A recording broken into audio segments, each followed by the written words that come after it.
विराज के जाने के बाद पलक भी उदास होकर अंदर की ओर चली जाती है। अंदर जाते वक्त पलक औनी से टकरा जाती है, जिससे औनी का फ़ोन नीचे गिर गया। औनी ने गुस्से से पलक को देखते हुए कहा, कहाँ ध्यान रहता है तुम्हारा? जिस पर पलक ने कुछ नहीं कहा। देखकर नहीं चल सकती थी क्या? और नीचे बैठकर अपना फ़ोन उठाया, जिस पर पलक ने उसे देखते हुए, सॉरी मुझे दिखी नहीं तुम। यह सुनकर औनी ने अपना सिर ऊपर कर पलक को देखा, फिर उठकर उसे देखते हुए बोली, तुम्हें तो कभी कुछ दिखता ही नहीं है। और साइड में देखकर वह वहाँ से चली गई। पलक भी वहाँ से दिया के पास चली गई। दिया की मेहंदी लगभग लग ही गई थी। अनु भी दिया के पास ही बैठी हुई थी और उससे बातें कर रही थी। बात करते हुए दिया ने साइड में बैठी पलक को देखा और फील किया कि पलक बहुत उदास है। उसे उदास देखकर दिया ने पलक से पूछा, क्या हुआ पलक, तुम इतनी उदास क्यों हो? यह सुनकर पलक दिया को देखने लगी और वहीं अनु ने पलक को देखते हुए उसके मज़े लेते हुए कहा, और क्या हुआ होगा दिया? ये भी कोई पूछने वाली बात थोड़ी ना है। फिर थोड़ा सा रुक कर दिया को देखते हुए, अरे मैडम हमारे सर के बिना एक पल भी नहीं रह सकती हैं, बस इसलिए उनके जाने से इतनी उदास हैं। अनु की बात सुनकर पलक घूर कर उसे देखने लगी और दिया मुस्कुरा उठी और उसे देखते हुए बोली, ओ पलक तुम भी ना, भाई आ जाएंगे जल्दी ही, और शिवाय भी तो गया है, जबकि हमारी तो शादी है। फिर भी मैं इतना सैड हूँ क्या तुम्हारी तरह? पलक ने कुछ भी नहीं कहा कि तभी उसे मेहंदी वाले की आवाज़ सुनाई दी, ये क्या मैम, आपने अभी तक मेहंदी नहीं लगाई? यह सुनकर पलक उसे देखने लगी। दिया की मेहंदी भी लग गई थी और अनु भी मेहंदी लगवा रही थी, जिस पर दिया ने कहा, हाँ पलक लगवा लो मेहंदी, वैसे भी मुझे तो लग गई है। फिर मेहंदी वाली को देखते हुए, और ये फ्री भी हो गई है। पलक ने हाँ में अपना सिर हिला दिया और मेहंदी वाली को डिजाइन बताकर अपना हाथ आगे कर दिया। 20 मिनट में मेहंदी वाली ने पलक के दोनों हाथ में दोनों साइड मेहंदी लगा दी थी। फिर उसने पलक को देखते हुए पूछा, मैम आपको किसी का नाम लिखवाना है क्या? यह सुनकर पलक ब्लश करते हुए विराज को याद करने लगी और दिया उसे छेड़ते हुए बोली, हाँ हाँ पलक बताओ, किसके नाम की मेहंदी लगवा रही हो तुम अपने हाथ में? दिया की बात सुनकर अनु और दोनों मेहंदी वाली मुस्कुराने लगी और वहीं पलक ब्लश करते हुए अपनी मेहंदी को देखने लगी। तभी मेहंदी वाली ने कहा, बोलिए मैम किसका नाम लिखना है आपको? यह सुनकर पलक ने अपना सिर ऊपर करके मेहंदी वाली को देखा, फिर ब्लश करते हुए विराज का नाम बोलने के लिए अपने होंठ हिलाए ही थे कि तभी उसकी नज़र सामने से आ रहे अधर्व पर गई। अधर्व को देखकर पलक ने कंफ्यूज होकर धीरे से अधर्व कहा और वह उसे ही देखने लगी। वहीं मेहंदी वाली ने पलक के मुंह से अधर्व सुनकर उसके हाथ पर मुस्कुराते हुए ए लिख दिया और बाकी की स्पेलिंग भी लिखने लगी, लेकिन तभी अचानक वह लिखते हुए रुक गई और पलक को देखते हुए मुस्कुराकर उसे कुछ बताते हुए बोली, वैसे मैम आप बहुत लकी हैं जो आपको दुल्हन की उतरी हुई मेहंदी लग रही है, और मेरी माई कहती है कि जो भी लड़की दुल्हन की उतरी हुई मेहंदी जिसके नाम पर अपने हाथ में लगाए वो हमेशा एक दूसरे के साथ रहते हैं। और तो और मिस्टर अथर्व भी बहुत लकी हैं जिसे आप जैसी इतनी सुंदर पार्टनर मिली है। मेहंदी वाली से अथर्व नाम सुनकर पलक कंफ्यूज होकर उसे देखने लगी और उससे बोली, ये क्या बोल रही हो तुम अथर्व?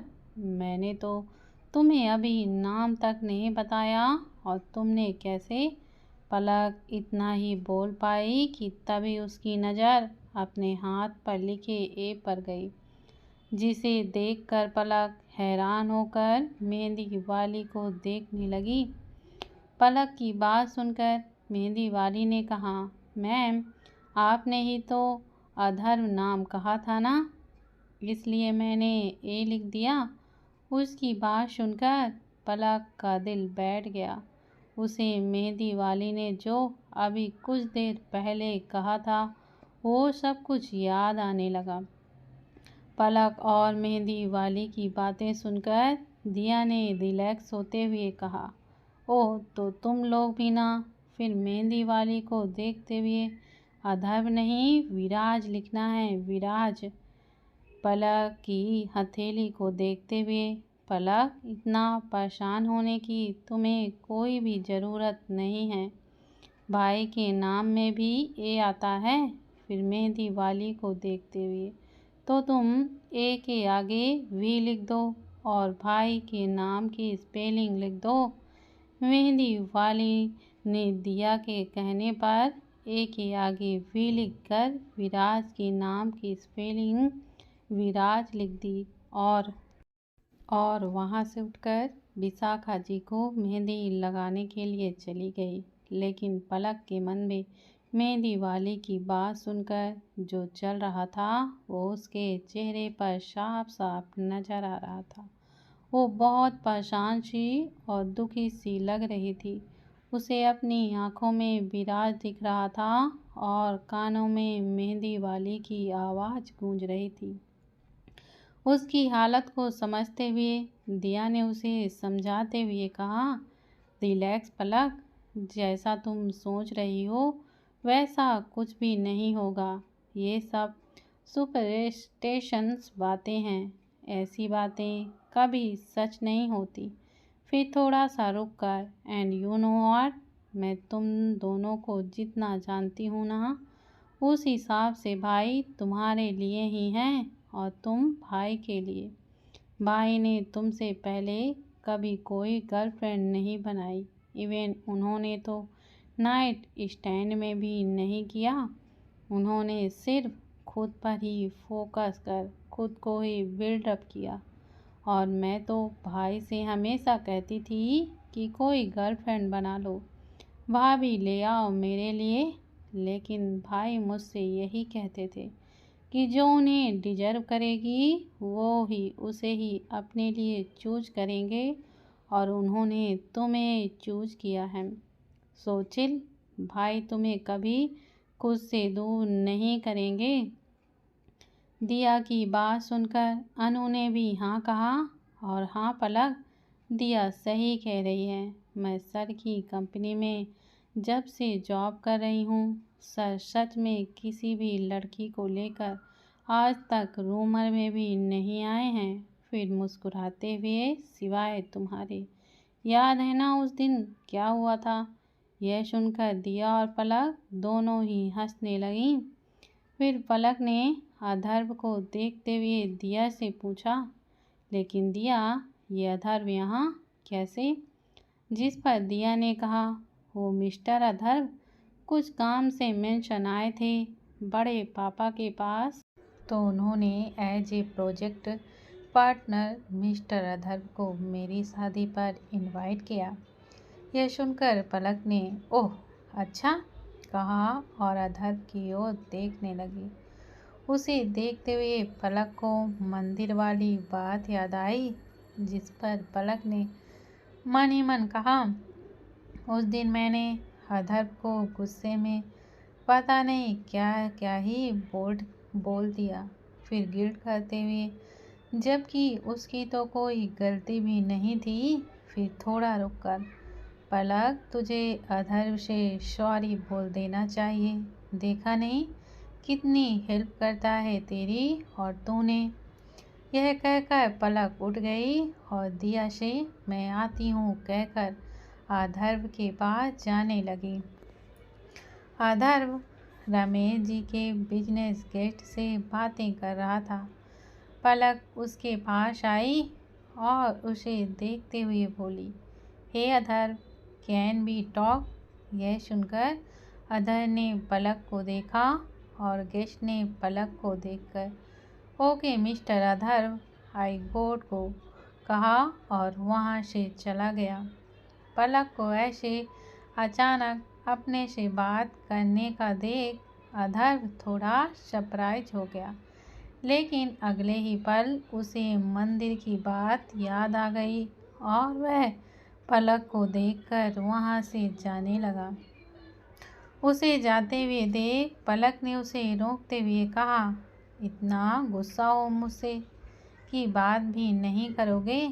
यह सुनकर अधर्व अपनी जगह पर रुक गया और मुड़कर उसे देखने लगा। पलक ने 2 कदम आगे बढ़ाए और फिर उसे देखते हुए बोली, मैं तुमसे एकदम से सॉरी उस दिन के लिए। मुझे बिना कुछ सोचे समझे इतना ओवर रिएक्ट नहीं करना चाहिए था। पलक के सॉरी कहने पर अधर्व के भाव एकदम से नॉर्मल हो गए और फिर उसने पलक से कहा, मैं क्या कहूँ तुमसे, and please don't so worry. फिर मुस्कुराते हुए, क्योंकि प्रिटी गर्ल्स सॉरी कहते हुए अच्छी नहीं लगती। यह सुनकर पलक हंसने लगी और अधर्व उसे देखकर मुस्कुराने लगा। फिर अपनी हंसी कंट्रोल कर पलक ने कहा, ओह गॉड अधर्व, कितना मजाक करते हो तुम। जिस पर अधर्व ने सीरियस होकर कहा, मैं मजाक नहीं करता हूँ। यह सुनकर पलक उसे देखने लगी और अधर्व उसकी आंखों में कुछ एहसास लिए हुए देखने लगा। उसे देखकर पलक ने अपनी नज़रें चुराकर अपने आसपास देखा, फिर उसे देखते हुए पूछा, है डिनर? जिस पर अधर्व ने कहा, नो, बस मैं जा ही रहा हूँ वापस होटल। सो यह सुनकर पलक ने मुस्कुराते हुए कहा, व्हाट, तुम जा रहे हो मतलब? फिर थोड़ा रुक कर, वैसे यहाँ पर भी खाना ही मिलता है एंड आई एम सर्विंग। उसकी बात सुनकर अधर्व मुस्कुराने लगा और उसे होटल के रेस्टोरेंट पर चलने को कहा, लेकिन फिर पलक उसके हाथ में मेहंदी को दिखाकर बोली, पर तुम्हारे हाथ में तो मेहंदी लगी है, फिर तुम? यह सुनकर पलक एकदम से बोल पड़ी, तुम हो ना। यह सुनकर अधर जम सा गया और उसे देखने लगा, लेकिन अगले ही पल उसे पलक की हंसी सुनाई दी। पलक ने हंसते हुए अधर से कहा, ओह तुम कितने दब्बू हो अधर, देखो यहाँ कितनी गर्मी है और मेहंदी भी ड्राई हो चुकी है, तो ऑब्वियसली मैं इसे साफ कर ही खाना खाऊंगी ना। पलक की बात सुनकर अधर मुस्कुरा दिया और अपने पैंट के जेब में दोनों हाथ डालकर बोला, हाँ तुम सही कह रही हो, हूँ तो मैं डब्बू ही। पलक उसे घूरते हुए बोली, मुझे टोंट कर रहे हो हाँ? जिस पर अधर्व ने जल्दी में कहा, नहीं नहीं, फिर नॉर्मल होकर मैं तुम्हें कैसे टोंट कर सकता हूँ, ओके चलो बहुत हो गई बातें। पलक ने रेस्टोरेंट को देखते हुए कहा और जाने लगी। अधर भी उसके पीछे पीछे जाने लगा और इधर अवनी अपने प्लान को अंजाम देने में लगी हुई थी। उसने अपने रूम में जाकर किसी को कॉल किया और कहा, तैयार रहना। वहीं दूसरी तरफ से आवाज़ आई, जी मैम, आपका काम हो जाएगा। अवनी ने यह कहकर कॉल को डिस्कनेक्ट कर दिया और पुअर पलक, सो सॉरी, लेकिन तुम्हें हम सब से दूर, अपनी फैमिली से दूर जाना ही होगा, क्योंकि तुमने इनायत और विराज सर के बीच में आकर बहुत ही बड़ी गलती की है, कहकर हंसने लगी। अधर्व और पलक दोनों रेस्टोरेंट पर आ गए। पलक ने डिनर ऑर्डर किया और मेहंदी साफ करने के लिए वॉशरूम में चली गई और अधर्व चेयर पर बैठकर उसके आने का वेट करने लगा। कुछ देर में पलक वॉशरूम से बाहर आई और सामने वाली चेयर पर आकर बैठ गई और अपने खुले हुए बालों को इकट्ठा करके बन बनाने लगी। अधर्व की नज़र सिर्फ और सिर्फ बन बनाती हुई पलक पर ही थी। वह कभी उसकी बार बार झपकती हुई पलकों को देखता, तो कभी उसके गुलाबी होठों को देखता, कभी उसके कान को, तो कभी उसके चेहरे को। अधर्व पलक में बस खो सा गया था और उसने धीरे से ब्यूटीफुल कहा। तभी उसे पलक की आवाज़ सुनाई दी, कौन ब्यूटीफुल? कौन सी दुनिया में हो तुम? डिनर नहीं करना है क्या? अधर्व अपनी दुनिया से बाहर आया और उसे देखते हुए हाँ में अपना सिर हिलाया। वेटर ने दोनों को डिनर सर्व किया और फिर दोनों बातें करते हुए अपना अपना डिनर एंजॉय करने लगे। पलक एकदम फ्री होकर अधर्व से बातें कर डिनर किए ही जा रही थी। पलक कभी उसके हाथ पर अपना हाथ रख देती, कभी अपने बाइट को उसे खिला देती और फिर हंसने लगती। कभी उसे जानबूझकर मिर्ची खिला देती और पानी छुपा लेती। ऐसे ही उसे परेशान करती रहती और वहीं अधर्व उसकी हरकतों पर कभी हंसने लगता, तो कभी उसे आँख दिखाने लगता और कभी खुद भी उसे परेशान करने लगता। और ऐसे ही दोनों एक दूसरे को परेशान कर डिनर करने लगते। कुछ देर बाद दोनों ने अपना डिनर फिनिश कर लिया। फिर अधर्व भी पलक को होटल जाने का बोलकर वहाँ से निकल गया। पलक भी दिया के पास जाकर बैठ गई और वह उससे बातें करने लगी। दिया को ज्वेलरी पहनने में बहुत ही प्रॉब्लम हो रही थी और उसके हाथों में मेहंदी लगी थी, इसलिए उसने पलक से कहा, पलक सुनो ना, तुम प्लीज़ ये ज्वेलरी निकाल दो, मुझसे अब पहनी ही नहीं जा रही है। यह सुनकर पलक ने हाँ में अपना सर हिलाया और उसकी ज्वेलरी निकाल दी और उसे देने लगी। लेकिन दिया ने उसे रोकते हुए कहा, नहीं पलक, तुम मुझे मत दो। मुझसे अगर ज्वेलरी कहीं पर भी खो गई ना, तो मुझे अम्मा बहुत ही ज़्यादा डांटेंगी। फिर थोड़ा सा रुक कर एक काम करो, तुम उनके रूम पर रख के आओ। यह सुनकर पलक ने थोड़ा सा अनकंफर्टेबल होकर कहा, नहीं दिया, मैं दादी के रूम में कैसे ही जा सकती हूँ। मैं तो आज तक उनके रूम में नहीं गई और उनसे बिना पूछे उनके रूम में कैसे ही जा सकती हूँ।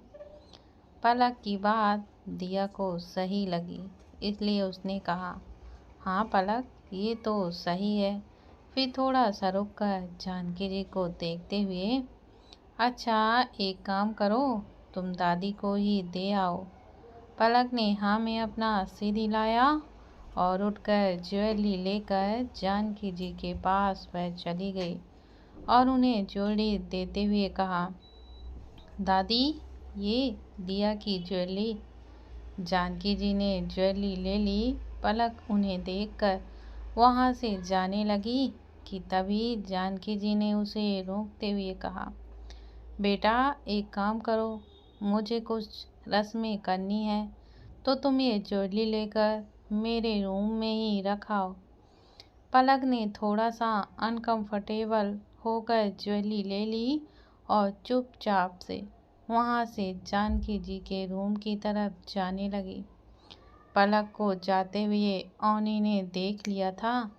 उसने कुछ सोचा और शिवानी और नैना को कुछ बात करने का बोलकर जानकी जी के रूम के सामने ले आई और उनसे बातें करने लगी। पलक ने रूम का गेट खोला और ज्वेलरी को ज्वेलरी बॉक्स में रखने लगी। ज्वेलरी रखते हुए उसने देखा कि वार्डरोब में बहुत सारी प्राइसी और यूनिक ज्वेलरी भी रखी हुई थी। कुछ स्पेशल डायमंड की थी और कुछ प्योर गोल्ड की थी। उन्हें देखकर पलक ने कहा, हे बाप रे महादेव, इतनी ज्वेलरी। फिर थोड़ा सा रुक कर, लेकिन मुझे क्या है, चल पलक। और वार्डरोब का गेट लगाकर बाहर की ओर जाने लगी कि तभी उसका सूट टेबल से निकली हुई कील में कमर से फट गया। यह देखकर पलक ने चिढ़ते हुए कहा, हाय महादेव हाय, ये सब मेरे साथ ही क्यों होता है। और सूट निकालकर अपने दुपट्टे से कवर कर रूम से बाहर की ओर जाने लगी। उसे ऐसे आते हुए अवनी ने देख लिया था। उसे देखकर अवनी के चेहरे पर एक सातिर मुस्कान आ गई और वह अनजान बनकर पलक को देखते हुए बोली, ये पलक को क्या हो गया, ये ऐसे क्यों जल्दबाजी में दादी के रूम पर जा रही है।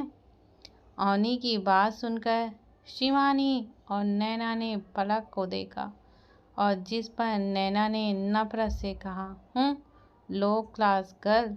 पलक अपने रूम में आ गई और अपनी ड्रेस को चेंज करके वापस से गार्डन की ओर चली गई। शिवानी और नैना भी अपने ग्रुप में आ गईं। मौका देखकर अवनी जानकी जी के रूम में गई और वार्डरोब से कुछ ज्वेलरी ली और सभी की नज़रों से बचकर पलक के रूम पर चली गई। फिर एक कैरी बैग में से पलक के सूट के जैसा ही दूसरा सूट निकाला और उनमें उन ज्वेलरी को रख उसके ट्रॉली में से सबसे नीचे रख दिया और फटा हुआ सूट लेकर उसके रूम से अपने रूम में आ गई। पलक के सूट को छुपाकर वह बाहर की ओर आ गई। रात 11 बजे होटल में सभी लोग अपने अपने रूम में रेस्ट करने को चले गए। जानकी जी और सत्या जी भी अपने रूम में आ गए। फिर दोनों ने चेंज किया और सत्या जी बेड पर आराम करने चले गए। वहीं जानकी जी सुबह के लिए उनके और सत्या जी के लिए कपड़े निकालने वार्डरोब के पास चली गईं और गेट खोलकर दोनों के लिए कपड़े देखने लगी। कपड़े देखते हुए उनकी नज़र खुले हुए लॉकर पर गई। लॉकर को खुला देख जानकी जी पहले तो घबराईं, लेकिन फिर उन्हें याद आया कि उन्होंने पलक को ज्वेलरी रखने को कहा था। यह याद आते ही जानकी जी मुस्कुराने लगीं और फिर पलक को याद करते हुए बोली, ये लड़की भी ना कल को अपने ससुराल जाएगी और आज ही उसे जिम्मेदारी का ज्ञान नहीं। फिर थोड़ा सा रुक कर, लेकिन जिस घर में भी जाएगी उस घर को खुशियों से भर देगी। फिर उदास होते हुए विराज को सोचकर, काश मेरे बच्चे को ही मिल जाए, बहुत ख्याल रखेगा उसका। मेरे बच्चे के जीवन में जो भी खालीपन अकेला है वो भी उसके आने के बाद दूर हो जाएगा। ये कहते हुए जानकी जी की नज़र खुले बॉक्स पर गई। उन्होंने लॉकर खोला और उस बॉक्स को उठाकर उसे लगाने लगी, लेकिन उन्हें वो बॉक्स खाली दिखा। यह देखकर जानकी जी हैरान रह गईं और लॉकर के अंदर उस बॉक्स की ज्वेलरी देखने लगी। लेकिन वो और ज़्यादा हैरान तब हुई जब उन्होंने एक नहीं पूरे 4 बॉक्स बिना ज्वेलरी के खुले हुए मिले और लॉकर में उनकी ज्वेलरी भी नहीं थी। यह देखकर जानकी जी बहुत हैरान परेशान हो गईं और पूरे वार्डरोब में ज्वेलरी को देखने लगी, लेकिन उन्हें ज्वेलरी नहीं मिली। ज्वेलरी के ना मिलने से जानकी जी घबराने लगी और सत्या जी के पास जल्दी से जाकर उन्हें बोली, ज्वेलरी के बारे में बताया। जानकी जी की बात सुनकर सत्या जी बेड पर बैठ गए और बात ज़्यादा ना फैले इसलिए उन्होंने फ़ोन लगाकर रमेश जी को अपने रूम पर बुला लिया। कुछ देर में रमेश जी आ गए। उन्हें देखकर जानकी जी ने उन्हें ज्वेलरी के बारे में बता दिया। ज्वेलरी के बारे में सुनकर रमेश जी हैरान हो गए और जानकी जी को देखने लगे। उन्हें ऐसे देखकर सत्या जी ने कहा, का बेटा अब का करनो है?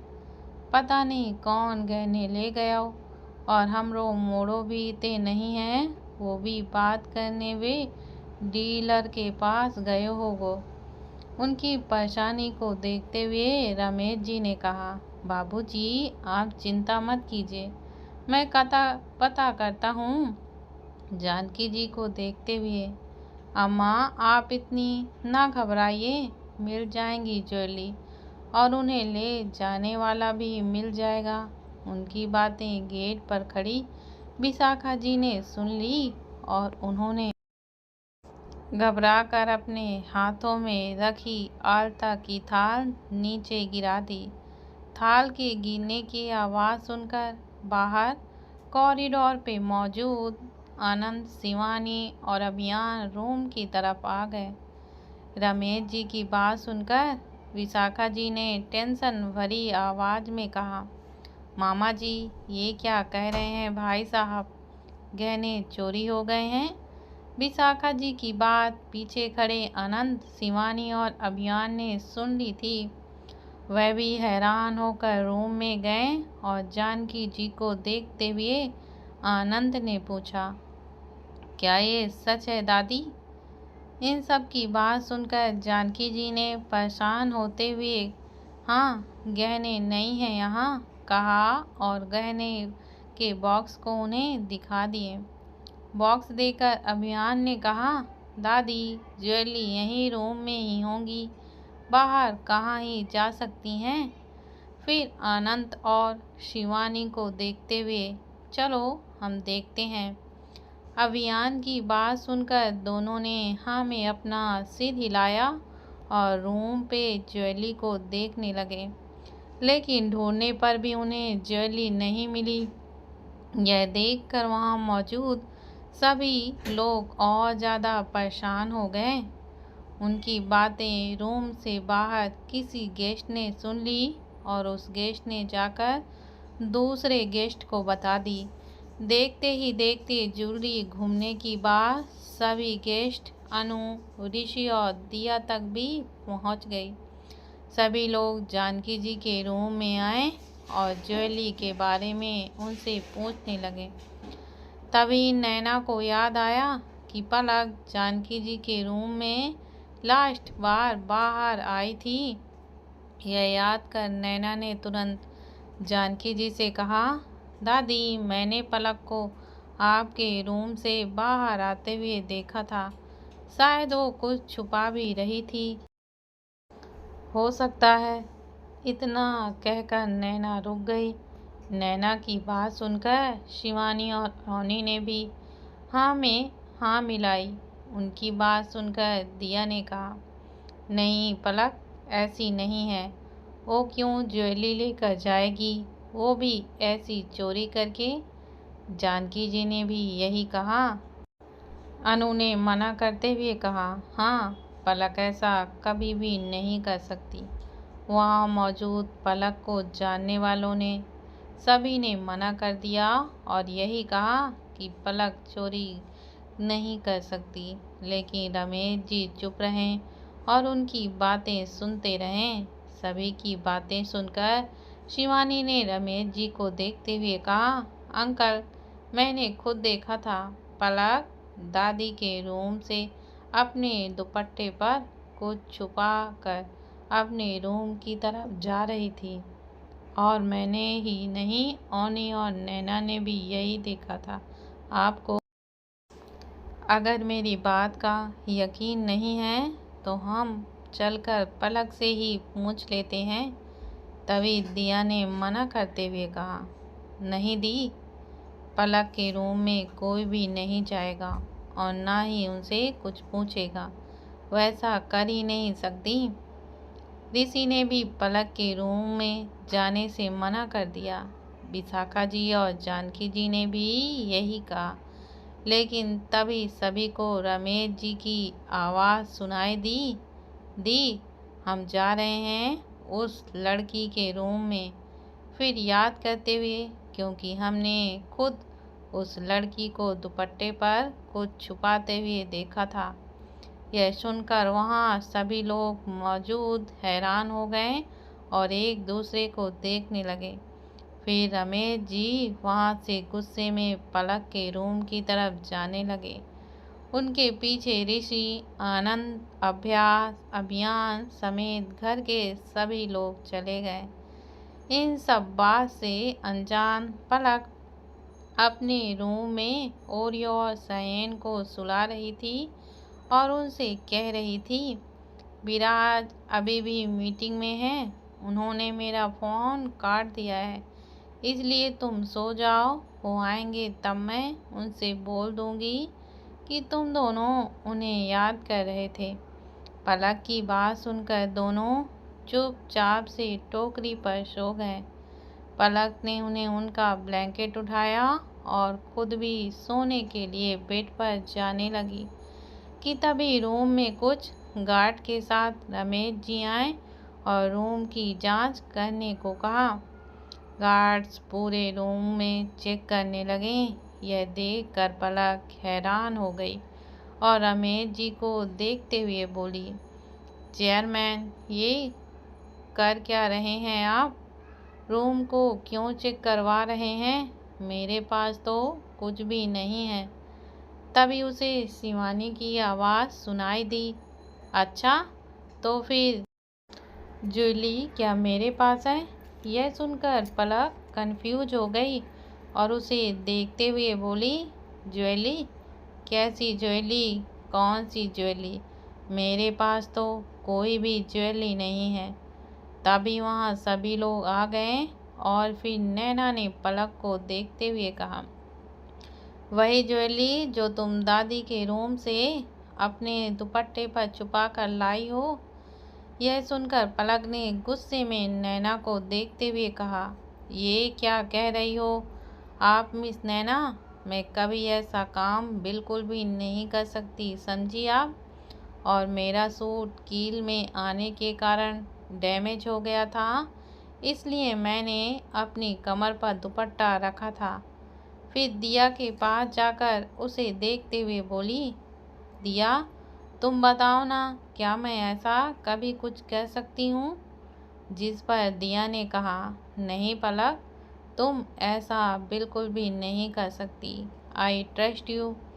रूम के उस नज़ारे को देखकर ओनी मन ही मन बहुत ही ज़्यादा खुश हो रही थी, क्योंकि सभी लोग एकदम चुप थे और एक दूसरे को, कभी पलक को और कभी गार्ड्स को देख रहे थे।